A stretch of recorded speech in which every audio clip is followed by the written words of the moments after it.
امریکہ اور ایران کے درمیان سیکنڈ راؤنڈ آف ٹاکس اسلام آباد میں ہونے جا رہا ہے۔ سوال صرف یہ ہے کہ ان مذاکرات کے نتیجے میں کیا ڈیل ہو جائے گی، اور اگر ڈیل نہیں ہوتی تو پھر کیا حالات ہوں گے۔ یہ سب سے زیادہ خوفناک پہلو ہے اس جنگ کا۔ ایران کی طرف سے ایک دھمکی آئی تھی اور فائبر آپٹک کیبل ہے، اس کو تباہ کر دیا جائے گا۔ یہ کیبلز کٹ جانے کا مطلب کیا ہوگا؟ بینکنگ ٹرانزیکشنز ختم، آپ کا پورا ڈیجیٹل بزنس تباہ۔ یہ جو لاکھوں کروڑوں بچے دنیا میں اس وقت کام کر رہے ہیں، باب المندب بھی بند کر دیا جاتا ہے جو ریڈ سی میں ہے۔ آبنائے ہرمز تو آلریڈی بند ہے، اور بھائی ریٹنگ کے لیے تو کچھ بھی کرے گا۔ پیٹرول، گیس، ڈیزل کچھ نہیں مل رہا ہوگا ہمیں۔ ہماری رنگ روڈز اور موٹر ویز پہ بھی سائیکلیں چل رہی ہوں گی۔ تو یہ بڑی تشویشناک صورتحال ہے کہ دونوں فریق، امریکہ بھی اور ایران بھی، یہ چاہ رہے ہیں کہ دوسرا فریق پہلے ٹوٹ جائے۔ جنگ دونوں نہیں چاہتے، یہ بالکل کلیئرٹی سے میں آپ کو بتا رہا ہوں۔ پاکستان نو ڈاؤٹ اپنی کوششیں کر رہا ہے۔ ڈونلڈ ٹرمپ نے اناؤنس بھی کیا تھا کہ اگر ڈیل ہوئی تو میں دستخط کے لیے پاکستان جا سکتا ہوں۔ امریکہ اور ایران کے درمیان سیکنڈ راؤنڈ آف ٹاکس اسلام آباد میں ہونے جا رہا ہے۔ بہت دھمکیاں شمکیاں ہوئیں، لیکن اس کے باوجود اب چیزیں ٹریک پہ آتی نظر آ رہی ہیں۔ سوال صرف یہ ہے کہ ان مذاکرات کے نتیجے میں کیا ڈیل ہو جائے گی، اور اگر ڈیل نہیں ہوتی تو پھر کیا حالات ہوں گے۔ یہ سب سے زیادہ خوفناک پہلو ہے اس جنگ کا، کیونکہ ڈونلڈ ٹرمپ کی سمجھ نہیں آتی۔ وہ جب سو کے اٹھتے ہیں صبح تو پہلے کچھ پازیٹیو ان کے ٹویٹس آ رہے ہوتے ہیں، اور پھر جیسے جیسے وقت گزرتا جاتا ہے وہ چینج ہوتے جاتے ہیں، اور پھر دھمکیاں شروع ہو جاتی ہیں، اور میں نے فتح کر لیا اور یہ وہ۔ آپ کو یاد ہوگا کہ مارچ کے آخر میں ایران کی طرف سے ایک دھمکی آئی تھی کہ وہ جو زیر سمندر فائبر آپٹک کیبل ہے اس کو تباہ کر دیا جائے گا۔ اب فائبر آپٹک کیبل تباہ ہونے کا مطلب آپ سمجھ سکتے ہیں کہ کیا ہو سکتا ہے، اس کے نتائج کیا ہو سکتے ہیں۔ ریڈ سی سے صرف 17 سب میرین کیبلز گزرتی ہیں، جس کا مطلب یہ ہے کہ دنیا کا 95% سے زیادہ ڈیٹا جو ہے وہ ان اندیکھی کیبلز کو جو سمندر کے نیچے ہیں وہاں سے گزرتا ہے، اور وہ پوری دنیا میں پھیلتا ہے۔ یہ کیبلز کٹ جانے کا مطلب کیا ہوگا کہ آپ کی بینکنگ ٹرانزیکشنز ختم، آپ کا پورا ڈیجیٹل بزنس تباہ۔ یہ جو لاکھوں کروڑوں بچے دنیا میں اس وقت کام کر رہے ہیں، اسپیشلی ہماری جین زی، اس کا کیا بنے گا؟ وہ کیا کر رہی ہوگی؟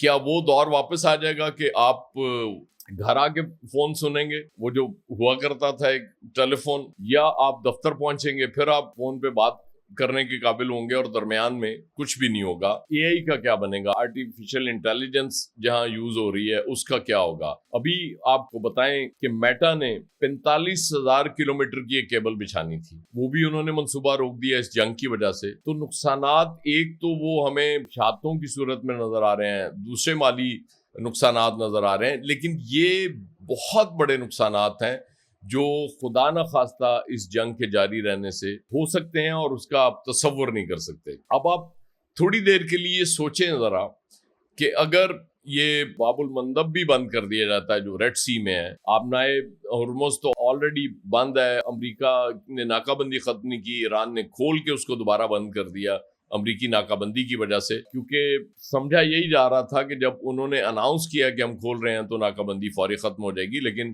ڈونلڈ ٹرمپ کے لیے قابل قبول نہیں ہے۔ ڈونلڈ ٹرمپ جب یہ کہتے ہیں کہ یورینیم، افزودہ یورینیم میں نے ایران سے امریکہ لے کے جانی ہے، تو وہ ایک اس کو میڈل کے طور پہ دیکھتے ہیں، کیونکہ ریٹنگ مسلسل گر رہی ہے، اور بھائی ریٹنگ کے لیے تو کچھ بھی کرے گا، اور تو اس کو کچھ چاہیے نہیں، کیونکہ الیکشن نظر آ رہے ہیں بری طرح ہار جائیں گے۔ ہاں، تو میں کہہ رہا تھا کہ اگر وہ یہ جنگ جاری رہتی ہے اور یہ آبنائے ہرمز اور اس کے بعد آبنائے باب المندب جو ریڈ سی میں وہ بھی بند ہو جاتی ہے، تو کیا ہوگا؟ پیٹرول، گیس، ڈیزل کچھ نہیں مل رہا ہوگا ہمیں، تو ہم کیا کر رہے ہوں گے؟ دوبارہ سائیکلوں پہ آئیں گے؟ ہماری رنگ روڈز اور موٹر ویز پہ بھی سائیکلیں چل رہی ہوں گی۔ بہت رچ لوگ، شاید ان کی گاڑیاں آپ کو چلتی بھی روڈز پہ نظر آئیں، اور middle class, even upper middle class جو ہے وہ بھی افورڈ نہیں کر پائے گی کہ وہ گاڑی سڑک پہ لا سکیں۔ تو پھر کیا وہ اس دور میں ہم واپس جائیں گے کہ جب سائیکلوں کا دور ہوا کرتا تھا؟ تو یہ بڑی تشویشناک صورتحال ہے۔ ایک پہلو تو یہ ہے کہ ایک امید ہے، اور میں بھی ہمیشہ اس امید کا دامن ہاتھ میں تھامے رکھا ہے میں نے ریسنٹ پاسٹ میں کہ یہ مذاکرات کامیاب ہوں گے، ڈیل ہوں گے، لیکن سوچتا ہوں کہ اگر نہیں ہوں گے، اس وقت حالت یہ ہے کہ دونوں فریق، امریکہ بھی اور ایران بھی، یہ چاہ رہے ہیں کہ دوسرا فریق پہلے ٹوٹ جائے۔ امریکہ چاہتا ہے کہ ایران ٹوٹ جائے اور وہ اس کی شرائط مان لیں، ایران چاہتا ہے امریکہ ٹوٹ جائے اس کی شرائط. جنگ دونوں نہیں چاہتے، یہ بالکل کلیئرٹی سے میں آپ کو بتا رہا ہوں، کیونکہ دونوں کے مفاد میں نہیں ہے.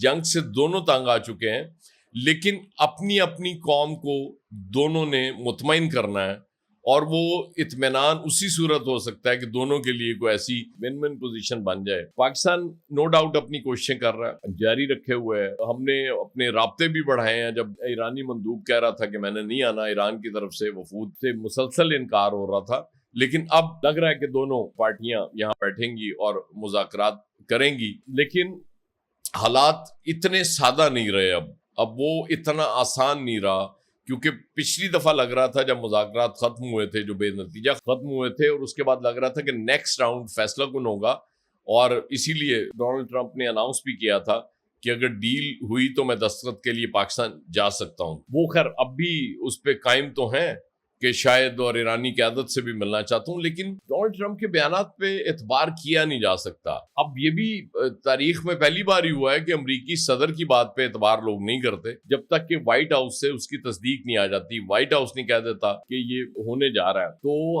اتنا آسان نہیں ہے ڈیل تک پہنچنا. بٹھایا جا سکتا ہے ان کو. پچھلی دفعہ بھی کہتے ہیں کہ 3-4 دفعہ بہت گرما گرمی ہو گئی تھی، ماحول بڑا خراب ہو گیا تھا، پھر بڑی مشکل سے ٹھنڈا کر کے دونوں فریقوں کو بٹھایا گیا کہ نہیں یار کسی اس پہ پہنچ جاؤ. تو صرف دعا کی جا سکتی ہے کہ کسی نتیجے پہ پہنچ جائیں، اور یہ جو ورسٹ سیناریو جو نظر آ رہا ہے کہ اگر خدا نخواستہ ہو سکتا ہے اس سے بچا جائے.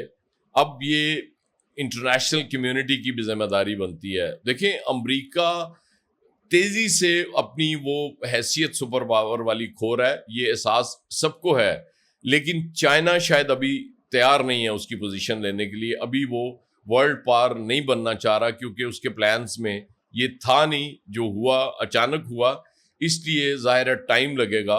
ان کا تھنک ٹینک یقیناً اس پہ غور تو کر رہا ہوگا، کیونکہ ابھی تک آپ نے نہیں دیکھا کہ چینی یا روسی صدر نے براہ راست امریکی صدر کو فون کر کے یہ کہا ہو کہ ہم اس میں تعاون کرنے کے لیے تیار ہیں اور آپ لوگ پیچھے ہٹ جائیں.